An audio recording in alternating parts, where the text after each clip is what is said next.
राघव, अगर इंसान नहीं बल्कि एक यक्षिणी हुई तो क्या तब भी तुम मुझसे प्यार करोगे? तुम जो भी हो मोहिनी, मेरे लिए तो बस मेरा प्यार हो। फिर तैयार रहना राघव, क्योंकि आज की रात तुम्हें मेरा असली सच पता चल जाएगा। कैसा सच? ये कहानी है राघव की। राघव एक भला वैद्य था। ऐसा वैद्य जो सिर्फ दवाइयां नहीं देता था बल्कि लोगों के दुख भी दूर करता था। पूरे गांव में उसका बहुत सम्मान था। लोग कहते थे कि राघव के हाथों में भगवान का आशीर्वाद है। वो जड़ी बूटियों से ऐसे रोग ठीक कर देता था जिन्हें बड़े बड़े वैद्य भी नहीं समझ पाते थे। गांव के लोग तो यहां तक कहते थे कि अगर किसी की सांस अटक भी जाए तो राघव उसे वापस खींच ला सकता है। लेकिन राघव का काम आसान नहीं था। दवाइयों के लिए उसे अक्सर घने जंगलों में जाना पड़ता था। ऐसे जंगल जहां सूरज की रोशनी भी मुश्किल से जमीन तक पहुंचती थी, जहां पेड़ों की जड़ें जमीन के ऊपर सांपों की तरह फैली रहती थीं और हवा में हमेशा एक अजीब सी नमी रहती थी। गांव के लोग अक्सर उसे मना करते थे, राघव, इतना अंदर मत जाया करो जंगल में, वहां अच्छी शक्तियां नहीं रहती। लेकिन राघव हंस देता। बीमारियों से डरकर अगर वैद्य बैठ जाए तो लोगों का इलाज कौन करेगा? उसे जंगल से डर नहीं लगता था। लेकिन हर जंगल साधारण नहीं होता। कुछ जंगल ऐसे भी होते हैं जहां पुरानी शक्तियां सोई रहती हैं और उन्हें जगाना इंसान की सबसे बड़ी भूल होती है। और एक दिन राघव से वही भूल हो गई। अजीब तालाब। उस दिन दोपहर का समय था, लेकिन जंगल में ऐसा अंधेरा था जैसे शाम उतर आई हो। हवा बिल्कुल शांत थी, न पक्षियों की आवाज, न पत्तों की सरसराहट, सिर्फ पेड़ों के बीच फैला हुआ सन्नाटा। ऐसा सन्नाटा जो कानों में चुभता है। राघव धीरे धीरे चलते हुए जड़ी बूटियां ढूंढ रहा था कि अचानक उसे एक पुराना तालाब दिखाई दिया। तालाब के चारों तरफ काई जमी हुई थी। पानी बिल्कुल स्थिर था। ऐसा लग रहा था जैसे कई सालों से वहां कोई आया ही ना हो। तभी राघव की नजर तालाब के किनारे पड़ी। वहां एक स्त्री लेटी हुई थी। वो बेहद सुंदर थी, इतनी सुंदर कि अगर कोई पत्थर भी उसे देख ले तो पिघल जाए। उसके कपड़े फटे हुए थे और उसके पैर में गहरी चोट लगी हुई थी। खून बह रहा था। अब यहां जरा सोचिए, घने जंगल के बीच जहां शेर और बघेरे घूमते हैं, वहां एक अकेली नाजुक स्त्री का होना क्या सामान्य बात थी? नहीं, ये खतरे की पहली घंटी थी। लेकिन राघव की आंखों पर दया का पर्दा पड़ा हुआ था। उसने खतरा नहीं देखा, उसने सिर्फ एक घायल इंसान को देखा। पहला स्पर्श। राघव तुरंत उसके पास गया। उसने देखा कि वो लड़की बेहोश थी। उसका चेहरा शांत था, लेकिन उसका शरीर बिल्कुल निश्चल पड़ा था। राघव ने अपनी थैली खोली और जड़ी बूटियों से बनी दवा निकाली। उसने धीरे से उस यक्षिणी के घाव पर दवा लगाई। लेकिन जैसे ही उसका हाथ उस यक्षिणी की त्वचा से छुआ, राघव अचानक सिहर गया। क्यों? क्योंकि उसका शरीर बर्फ की सिल्ली जैसा ठंडा था। इंसान का शरीर गर्म होता है, खून गर्म होता है, लेकिन उसका शरीर बिल्कुल ठंडा था। राघव कुछ पल के लिए चुप रह गया। फिर उसने खुद को समझाया, शायद डर और ज्यादा खून बहने की वजह से शरीर ठंडा पड़ गया होगा। यहीं, बस यहीं राघव पहली बार चूक गया, क्योंकि वो ठंडक कमजोरी की नहीं थी, वो ठंडक मौत की थी जो उसके अंदर बसी हुई थी। काली आंखों वाली यक्षिणी। कुछ देर बाद उस यक्षिणी की पलकें हिलीं। उसने धीरे धीरे आंखें खोली। उसकी आंखें बहुत अजीब थीं, पूरी काली, इतनी गहरी कि जैसे किसी गहरे कुएं में झांक रहे हो और उसमें गिरते ही चले जाओ। उसने राघव की तरफ देखा, फिर बहुत धीमी आवाज में बोली, पानी। राघव ने तुरंत अपनी पानी की मशक निकाली और उसे पानी पिलाया। पानी पीने के बाद यक्षिणी ने धीरे से कहा, मेरा नाम मोहिनी है। नाम सुनकर राघव मुस्कुरा दिया, लेकिन अगर कोई समझदार आदमी होता तो शायद वहीं रुक जाता, क्योंकि मोहिनी नाम का मतलब होता है वो जो मन को मोह ले, वो जो इंसान को अपनी सुध बुध भुला दे। नाम में ही उसका काम छिपा हुआ था, लेकिन राघव समझ नहीं पाया। एक और अजीब बात। राघव ने कहा, तुम्हें यहां अकेले नहीं छोड़ सकता, जंगल सुरक्षित जगह नहीं है, मैं तुम्हें अपने गांव ले चलता हूं। यक्षिणी ने कोई विरोध नहीं किया। उसके पैर में चोट थी, इसलिए राघव ने उसे अपनी गोद में उठा लिया। लेकिन जैसे ही उसने उसे उठाया, राघव के मन में एक अजीब सा सवाल उठा। वो यक्षिणी देखने में एक भरी पूरी युवती थी, लेकिन उसे उठाते ही राघव को रत्ती भर भी वजन महसूस नहीं हुआ। वो फूल से भी हल्की थी, जैसे उसने किसी इंसान को नहीं बल्कि हवा के झोंके को उठा लिया हो। राघव के मन में एक पल के लिए सवाल आया कि ये इतनी हल्की क्यों है, लेकिन तभी मोहिनी ने उसकी तरफ देखा और हल्की सी मुस्कुरा दी। उस मुस्कान ने राघव के सारे सवाल, सारे शक एक पल में धो दिए। राघव उस घायल यक्षिणी को अपनी गोद में उठाकर जंगल से बाहर ले आया। जंगल से गांव तक का रास्ता लंबा था, लेकिन उसे हैरानी हो रही थी कि उसके कंधों पर कोई वजन ही नहीं था, जैसे वो किसी इंसान को नहीं बल्कि हवा को उठाकर चल रहा हो। रास्ते भर वो उस यक्षिणी की तरफ देखता रहा। उसका चेहरा चांद की तरह शांत था, उसकी पलकों पर थकान थी, लेकिन उसकी सुंदरता ऐसी थी कि राघव का मन बार बार उसी की ओर खिंच जाता। जब वे गांव के किनारे पहुंचे तो सूरज ढलने लगा था। राघव का घर गांव के बाकी घरों से थोड़ा दूर था, इसलिए किसी ने उन्हें आते हुए नहीं देखा। राघव ने उसे अपने घर के अंदर लाकर बिस्तर पर लिटा दिया। उसने फिर से उसके घाव पर दवा लगाई और पट्टी बांधी। कुछ देर बाद उसने उससे पूछा, अब कैसा लग रहा है? यक्षिणी ने धीरे से आंखें खोली और बस राघव को देखती रही। उसकी नजरें अजीब थीं, उनमें धन्यवाद नहीं था, नहीं कोई डर। उन नजरों में भूख थी, लेकिन राघव ने उसे शर्मीलापन समझ लिया। दिन बीतने लगे। अगले कुछ दिनों में राघव ने उसका खूब ध्यान रखा। वो उसे जड़ी बूटियों की दवा देता, खाना बनाकर खिलाता और उसकी देखभाल करता।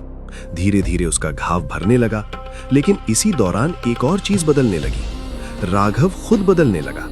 जो राघव पहले सुबह से शाम तक मरीजों के बीच रहता था, अब दिन रात उसी यक्षिणी के पास बैठा रहता। उसे जड़ी बूटियों की सुध नहीं रही, उसे अपने मरीजों की याद नहीं रही। वो बस मोहिनी को देखता रहता। उसके मन में एक अजीब सा आकर्षण पैदा हो गया था। उसे लगने लगा कि वो मोहिनी से प्रेम करने लगा है। वो भविष्य के सपने देखने लगा। जब ये ठीक हो जाएगी तो मैं इससे शादी कर लूंगा। लेकिन मोहिनी बहुत कम बोलती थी। वो बस राघव को देखती रहती। उसकी आंखों में प्यार नहीं था, उसकी आंखों में वही भूख थी जो एक शेर की आंखों में होती है जब वो हिरण को देखता है। पहला अशुभ संकेत। मोहिनी के गांव में आने के तीसरे दिन एक अजीब घटना हुई। राघव की गाय ने अचानक दूध देना बंद कर दिया। जब भी राघव मोहिनी के कमरे के पास से होकर गौशाला जाता, गाय जोर जोर से रंभाने लगती। वो रस्सी तोड़ने की कोशिश करती। जानवर बोल नहीं सकते, लेकिन वे इंसानों से पहले अशुभ शक्तियों को पहचान लेते हैं। गाय समझ चुकी थी कि घर में कोई ऐसी चीज आ गई है जो इस दुनिया की नहीं है, लेकिन राघव ने इस बात पर ध्यान नहीं दिया। दूसरा संकेत। उस रात गांव के 2 कुत्ते राघव के घर के बाहर मरे हुए मिले। उनके शरीर पर कोई घाव नहीं था, कोई खून नहीं था, लेकिन उनकी आंखें पूरी तरह खुली हुई थीं, जैसे मरते समय उन्होंने कुछ ऐसा देख लिया हो जिसे देखकर उनकी रूह कांप गई हो। अब गांव में बातें शुरू हो गईं। लोग कहने लगे, जब से ये परदेसी लड़की आई है, गांव पर काली छाया पड़ गई है। लेकिन राघव ने यह सब सुनकर गुस्सा करना शुरू कर दिया। वो गांव वालों से लड़ने लगा।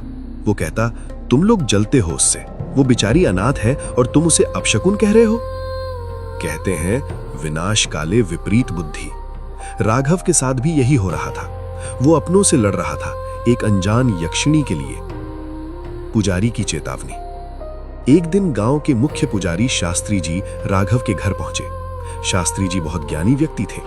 जैसे ही वे आंगन में पहुंचे, उन्होंने हवा में एक अजीब सी गंध महसूस की। वो गंध किसी सामान्य घर की नहीं थी, वो गंध थी अलौकिक शक्ति की। उन्होंने जोर से आवाज लगाई, राघव। राघव बाहर आया। शास्त्री जी ने गंभीर आवाज में कहा, राघव, तू जिसे अपने घर में रखे बैठा है वो इंसान नहीं है। राघव गुस्से में भर गया। क्या कह रहे हैं महाराज? शास्त्री जी ने कहा, मैंने उसकी आंखों में देखा है, उसमें जीवन नहीं है, वो एक यक्षिणी है। उसे अभी इसी वक्त अपने घर से निकाल दे, नहीं तो वो तुझे निगल जाएगी। राघव हंस पड़ा, लेकिन वो हंसी कड़वी थी। उसने कहा, आपको वहम हो गया है, वो मेरी होने वाली पत्नी है। तभी कमरे का दरवाजा धीरे धीरे खुला और मोहिनी बाहर आई। उसने शास्त्री जी की तरफ देखा। वो कुछ नहीं बोली, बस एक पल के लिए उसकी आंखें शास्त्री जी की आंखों से मिली। अगले ही पल शास्त्री जी का पूरा शरीर कांपने लगा। उनके माथे पर पसीना आ गया, उनके होंठ सूख गए। वे शास्त्री जी से कुछ नहीं बोले। वे तुरंत मुड़कर वहां से जाने लगे। जाते जाते बस इतना बोले, सर्वनाश सर्वनाश। आप सोच रहे होंगे कि शास्त्री जी ने ऐसा क्या देख लिया था।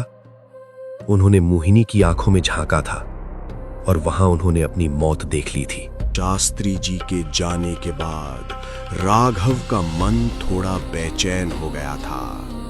वो बाहर से भले ही हंसकर उनकी बात को टाल गया था, लेकिन उनके शब्द उसके मन में गूंज रहे थे।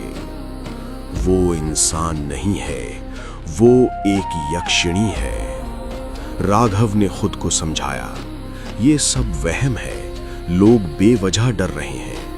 लेकिन उसके मन में कहीं ना कहीं एक छोटा सा डर पैदा हो चुका था। उसी शाम वो मोहिनी के पास गया। मोहिनी खिड़की के पास खड़ी थी। चांद की हल्की रोशनी उसके चेहरे पर पड़ रही थी। उसके खुले बाल हवा में धीरे धीरे लहरा रहे थे। राघव उसके पीछे जाकर खड़ा हो गया। वो उसे तसल्ली देना चाहता था। उसने धीरे से अपना हाथ बढ़ाया और उसके कंधे को छूने की कोशिश की, लेकिन जैसे ही उसका हाथ मोहिनी के करीब पहुंचा, मोहिनी अचानक झटके से पीछे हट गई। उसकी आवाज बदल गई थी, पहले से भारी और थोड़ी खुरदुरी। उसने कहा, मुझे छूना मत राघव। राघव चौंक गया। क्यों मोहिनी, मैं तो बस। मोहिनी ने उसकी बात काट दी। उसने धीरे से कहा, अभी समय नहीं आया है। राघव ने पूछा, किस बात का समय? मोहिनी ने उसकी आंखों में देखते हुए कहा, जब समय आएगा तब मैं खुद तुम्हें अपने गले लगाऊंगी, ऐसे लगाऊंगी कि हम फिर कभी अलग नहीं होंगे। राघव को लगा कि ये प्रेम की बात है, लेकिन उस वाक्य का मतलब कुछ और था। गले लगाना, दरअसल उसका मतलब था शिकार करना। लेकिन राघव प्रेम में अंधा हो चुका था।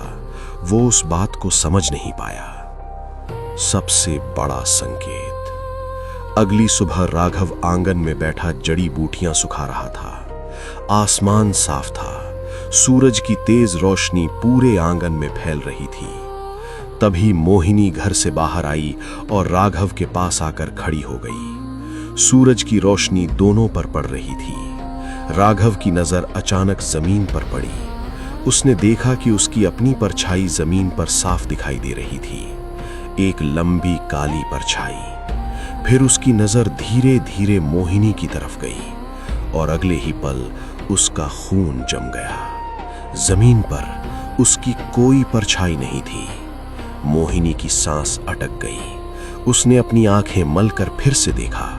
शायद उसे वहम हो रहा था, लेकिन नहीं, जमीन खाली थी। वहां सिर्फ धूल थी, परछाई गायब थी। राघव के होंठ कांपने लगे। उसने धीरे से कहा, मोहिनी, तुम्हारी परछाई। मोहिनी ने यह सुन लिया। वो धीरे धीरे पलटी। अब उसके चेहरे पर वो मासूम मुस्कान नहीं थी। उसके चेहरे पर एक रहस्यमयी मुस्कान थी। वो राघव के बिल्कुल पास आई, फिर उसके कान के पास झुककर फुसफुसाई, राघव, परछाई तो जिस्म की होती है। वो अचानक रुक गई। उसने वाक्य पूरा नहीं किया। फिर उसने राघव से एक सवाल पूछा, आज तिथि क्या है? राघव थोड़ा घबराया हुआ था। उसने कांपते हुए कहा, आज त्रयोदशी है। 2 दिन बाद पूर्णिमा है, शरद पूर्णिमा। जैसे ही मोहिनी ने यह सुना, उसकी आंखों में एक लाल चमक आ गई। वो अचानक बहुत खुश हो गई। उसने धीमे से कहा, शरद पूर्णिमा, मिलन की रात। फिर उसने राघव की तरफ देखा और मुस्कुराई। तैयार रहना राघव, उस रात मैं तुम्हें अपना असली रूप दिखाऊंगी। उस रात मेरा व्रत पूरा होगा। राघव को लगा कि वो शादी की बात कर रही है, लेकिन उसी समय हवा में एक अजीब सी गंध फैल गई, सड़े हुए मांस जैसी गंध। शरद पूर्णिमा की रात धीरे धीरे करीब आ रही थी। राघव अपने घर के आंगन में बैठा था, लेकिन उसके मन में एक अजीब सी घबराहट थी। बिना किसी वजह के उसका दिल जोर जोर से धड़क रहा था। इंसान का शरीर कई बार उन खतरों को पहचान लेता है जिन्हें दिमाग समझ नहीं पाता। मोहिनी पूरे दिन कमरे के अंदर ही रही। उसने न कुछ खाया न पानी पिया। वो बस एक कोने में बैठी अपनी हथेलियों को देखती रही। उसकी हथेलियां लाल हो रही थीं, जैसे मेहंदी लगी हो, लेकिन वो मेहंदी नहीं थी। ऐसा लग रहा था जैसे खून का रंग त्वचा के नीचे उबल रहा हो। भूख नहीं, प्यास। शाम होने लगी। राघव कमरे में गया। उसने देखा कि मोहिनी पहले से भी ज्यादा सुंदर लग रही थी। उसकी त्वचा से एक अजीब सी चमक निकल रही थी, लेकिन वो चमक किसी साधु की आभा जैसी नहीं थी। वो चमक उस शिकारी की थी जिसका शिकार उसके जाल में फंस चुका हो। राघव ने धीरे से पूछा, मोहिनी, तुम ठीक तो हो? तुमने सुबह से कुछ नहीं खाया? मोहिनी ने धीरे धीरे सिर उठाया। उसकी आंखों की पुतलियां फैल चुकी थीं, लगभग पूरी काली। उसने अजीब सी आवाज में कहा, राघव, आज भूख नहीं है, आज प्यास है, बहुत गहरी प्यास। राघव को लगा कि उसे पानी चाहिए। वो तुरंत लोटा लेकर आया, लेकिन मोहिनी ने पानी की तरफ देखा भी नहीं। वो बस मुस्कुराई। उस मुस्कान में प्यार नहीं था, वो तरस था, जैसे एक शिकारी अपने शिकार को देखता है। शेर को हिरन से नफरत नहीं होती, उसे बस भूख होती है। मोहिनी के साथ भी यही था। गांव में भी अजीब माहौल था। जैसे ही शाम ढली, हर घर का दरवाजा बंद हो गया। लोग अपने बच्चों को अंदर बुलाने लगे। कोई भी बाहर नहीं निकलना चाहता था। गांव के मंदिर में शास्त्री जी ने बड़ा हवन शुरू कर दिया था। उन्हें पता था कि आज शरद पूर्णिमा है, वो रात जब चांद धरती के सबसे करीब होता है और बुरी शक्तियां अपनी पूरी ताकत में होती हैं। शास्त्री जी लगातार मंत्र पढ़ रहे थे, लेकिन हवन की अग्नि बार बार बुझ रही थी। हवा में कपूर की खुशबू नहीं थी, बल्कि एक अजीब सी गंध थी, सड़े हुए फूलों की। ये यक्षिणी के आने की गंध मानी जाती है। लाल साड़ी वाली यक्षिणी। सूरज डूब चुका था। आसमान का रंग लाल हो गया था, जैसे किसी ने आसमान पर खून बिखेर दिया हो। तभी मोहिनी कमरे से बाहर आई। आज उसने लाल रंग की साड़ी पहन रखी थी। उसके लंबे खुले बाल घुटनों तक आ रहे थे। उसका चेहरा पहले से भी ज्यादा सुंदर लग रहा था, लेकिन उसकी आंखों में एक अजीब सी चमक थी। वो राघव के पास आई। उसने राघव का हाथ पकड़ लिया। इस बार उसका हाथ बर्फ जैसा ठंडा नहीं था। इस बार उसका हाथ जलते हुए कोयले जैसा गर्म था। इतना गर्म कि राघव की हथेली जलने लगी, लेकिन वो हाथ छुड़ा नहीं पाया। ये मोहिनी का जादू था। उसने राघव को अपने वश में कर लिया था। मोहिनी ने धीरे से कहा, राघव, समय हो गया है। राघव ने पूछा, किस बात का? मोहिनी ने जंगल की तरफ इशारा किया, जहां हम पहली बार मिले थे, उस पुराने तालाब के पास। आज हमारी शादी की रात है। आज मैं तुम्हें अपना सब कुछ सौंप दूंगी। राघव का दिल खुशी से भर गया। बेचारा राघव। वो सोच रहा था सुहाग रात, लेकिन नियति लिख रही थी काल रात्रि। जंगल की ओर यात्रा। दोनों घर से निकल पड़े। गांव की गलियां बिल्कुल सुनसान थीं। किसी ने खिड़की से झांक कर भी नहीं देखा। सबको पता था कि राघव अब इंसानों की दुनिया का हिस्सा नहीं रहा। जैसे ही उन्होंने गांव की सीमा पार की, हवा बदल गई। जंगल में घना अंधेरा था, लेकिन शरद पूर्णिमा का चांद इतना चमकीला था कि सब कुछ साफ दिखाई दे रहा था। चांदनी सफेद नहीं थी, वो हल्की नीली थी, डरावनी नीली रोशनी। राघव आगे आगे चल रहा था। वो बहुत खुश था। वो भविष्य के सपने देख रहा था। वो बोल रहा था, मोहिनी, हम वहां एक छोटा घर बनाएंगे, हम खेती करेंगे। लेकिन मोहिनी चुप थी। अगर उस समय राघव पीछे मुड़कर देख लेता तो शायद उसी पल उसकी जान निकल जाती, क्योंकि मोहिनी के पैर जमीन पर नहीं पड़ रहे थे। वो हवा में तैर रही थी। उसके नाखून लंबे हो रहे थे। उसके बाल हवा में सांपों की तरह लहरा रहे थे। लेकिन राघव ने पीछे मुड़कर नहीं देखा। यही इंसान की सबसे बड़ी गलती होती है। हम भविष्य के सपनों में इतने खो जाते हैं कि पीछे खड़ी मौत को देख ही नहीं पाते। पुराने तालाब पर सच।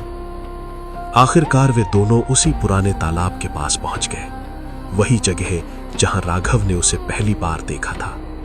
तालाब का पानी बिल्कुल शांत था, उसमें चांद का प्रतिबिंब दिखाई दे रहा था। मोहिनी अचानक रुक गई। उसने कहा, बस राघव, हम पहुंच गए। राघव उसकी तरफ मुड़ा और जो उसने देखा उससे उसके पैरों तले जमीन खिसक गई। मोहिनी रो रही थी, लेकिन उसकी आंखों से जो आंसू गिर रहे थे वो पानी के नहीं थे, वे खून के आंसू थे। राघव घबरा गया। मोहिनी, तुम रो क्यों रही हो? मोहिनी अचानक हंसने लगी, एक अजीब सी हंसी जिसमें दर्द भी था और क्रूरता भी। उसने कहा, मैं इसलिए रो रही हूं राघव, क्योंकि तुम बहुत अच्छे इंसान हो और इतने अच्छे इंसान को मारना पाप लगता है। राघव के शरीर में जैसे बिजली दौड़ गई। उसने कांपते हुए पूछा, मारना? तुम क्या कह रही हो मोहिनी? तभी मोहिनी की आवाज बदल गई। उसने कहा, मैं कोई स्त्री नहीं हूं राघव, मैं कोई मोहिनी नहीं हूं, मैं एक यक्षिणी हूं, सदियों पुरानी प्यास हूं मैं। और यहीं से राघव की जिंदगी का सबसे भयानक सच शुरू हुआ। मोहिनी के मुंह से ये सुनते ही कि वो कोई स्त्री नहीं बल्कि एक यक्षिणी है, राघव पत्थर का हो गया। उसका दिमाग काम करना बंद कर चुका था। वो बस उसे देखता रह गया। उसने कांपते हुए कहा, तुम मजाक कर रही हो ना? मोहिनी धीरे धीरे उसके करीब आई। उसकी आंखें अब लाल अंगारों की तरह चमक रही थीं।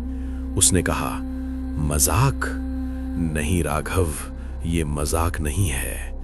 हर 100 साल में अपनी जवानी और अमरता बनाए रखने के लिए मुझे एक बलि देनी होती है, एक ऐसे पुरुष की बलि जो मुझसे निस्वार्थ प्रेम करता हो, जिसके प्रेम में वासना ना हो, सिर्फ समर्पण हो। और तुम मेरे लिए वही शिकार थे। राघव के घुटने जवाब दे गए।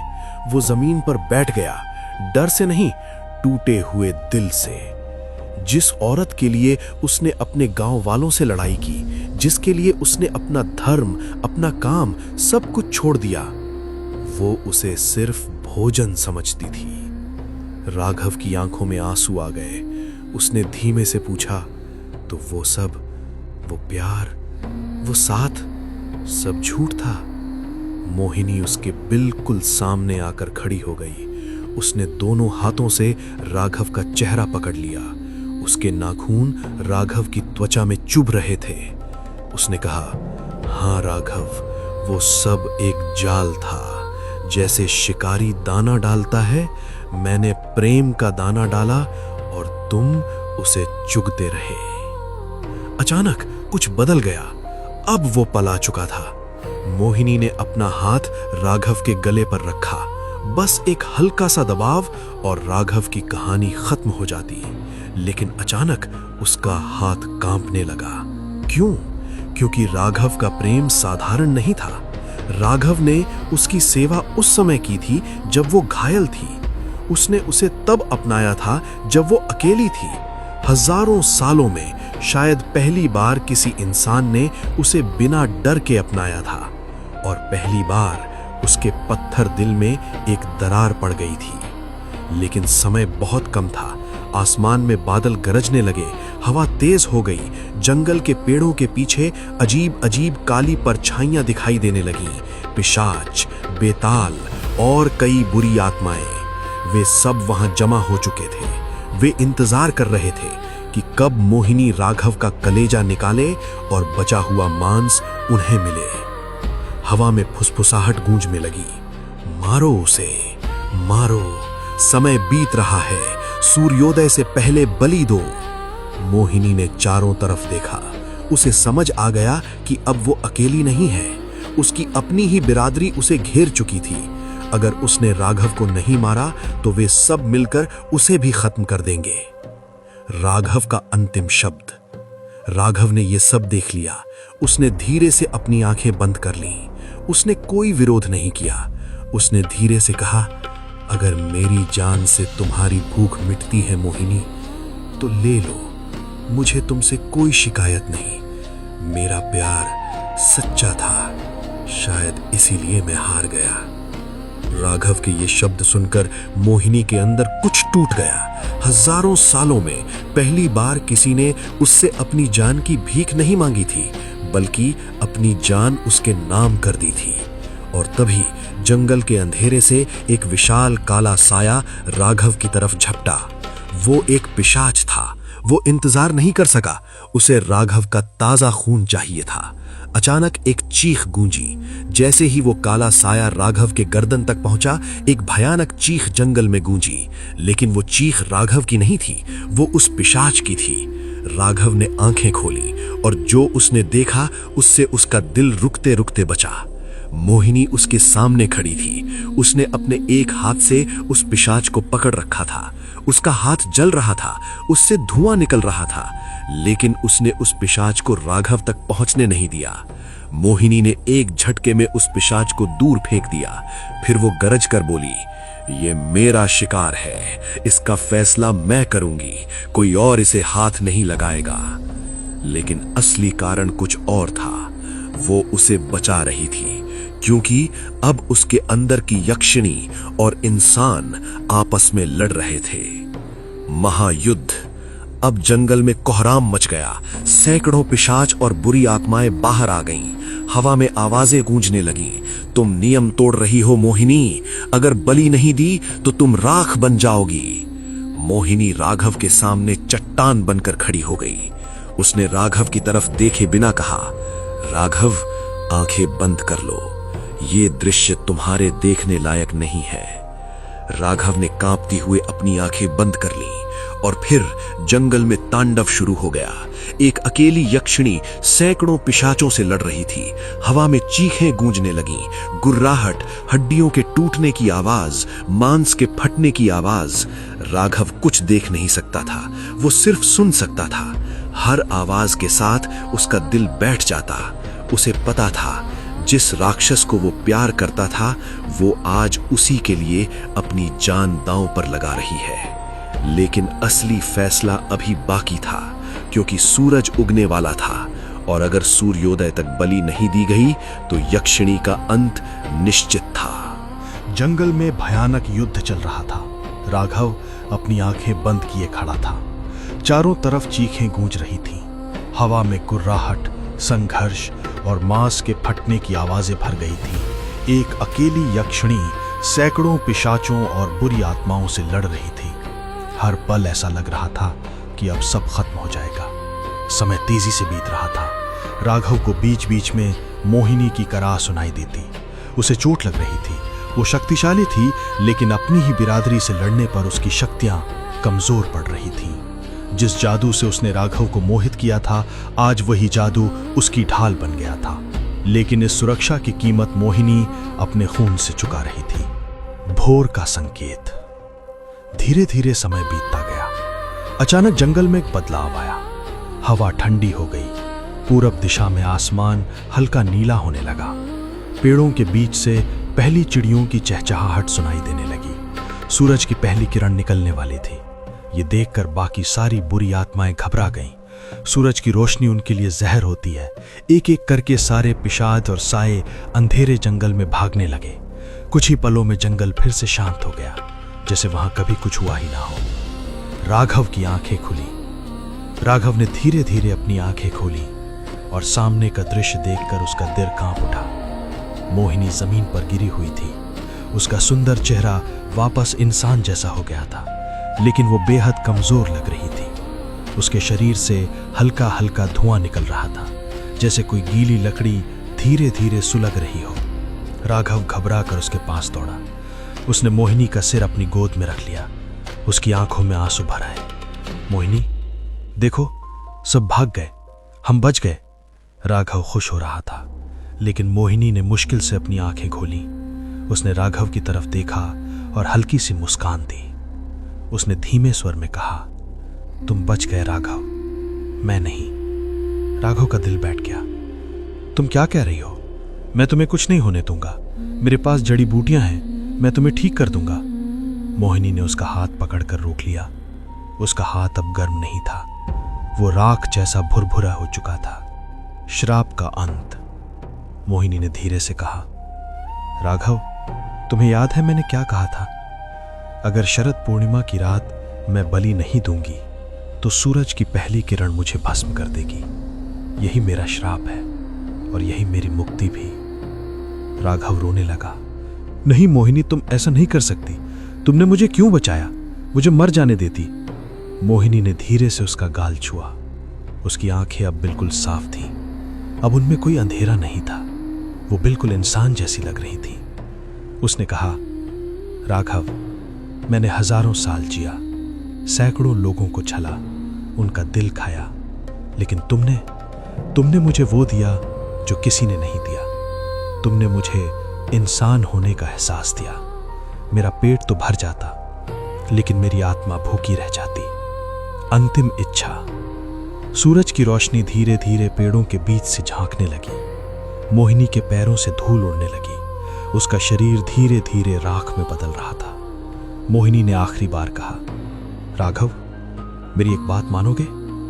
राघव से सकते हुए बोला, हाँ, जो कहोगी। मोहिनी ने कहा, मेरे जाने के बाद कभी जंगल मत आना और किसी सुंदरता पर इतना भरोसा मत करना, क्योंकि हर सुंदरता के पीछे एक कहानी होती है और हर कहानी का अंत सुखद नहीं होता। अंतिम क्षण। जैसे ही सूरज की पहली किरण सीधे मोहिनी के चेहरे पर पड़ी, एक अजीब सा चमत्कार हुआ। राघव की बाहों में पड़ा शरीर धीरे धीरे कपूर की तरह जलने लगा। कोई आग नहीं थी, कोई लपट नहीं थी, बस उसका शरीर धीरे धीरे हवा में खुलने लगा। कुछ ही पलों में वहां कोई मोहिनी नहीं थी। राघव की गोद खाली हो चुकी थी। वहां सिर्फ एक मुट्ठी भर राख पड़ी हुई थी, चांदी जैसी चमकती हुई राख। राघव स्तब्ध रह गया। वो न रो पाया, न चिल्ला पाया। उसका गला रुंध गया था। कहानी का संदेश। जंगल में फिर से पक्षियों की आवाजें गूंजने लगीं, जैसे रात को कुछ हुआ ही ना हो। लेकिन राघव के लिए दुनिया बदल चुकी थी। उसने उस राख को अपने हाथों में उठा लिया और वहीं बैठा रहा बहुत देर तक। इस कहानी से हमें क्या सीख मिलती है? यही कि प्रेम चाहे इंसान का हो या राक्षस का, वो बदलता जरूर है। राघव के प्रेम ने एक राक्षस को इंसान बना दिया और मोहिनी के त्याग ने एक इंसान को अमर कर दिया। लेकिन याद रखिए, जंगल के उस पार जहां रोशनी नहीं पहुंचती, आज भी कई यक्षिणियां इंतजार कर रही हैं किसी और राघव का, किसी और शरद पूर्णिमा का। इसलिए अगर कभी कोई अनजान सुंदरता आपको अपनी ओर बुलाए तो रुकना मत, पीछे मुड़ना मत, बस चलते जाना, क्योंकि हर किसी की किस्मत राघव जैसी नहीं होती। यदि आपको ये कहानी पसंद आई हो तो वीडियो को लाइक करें,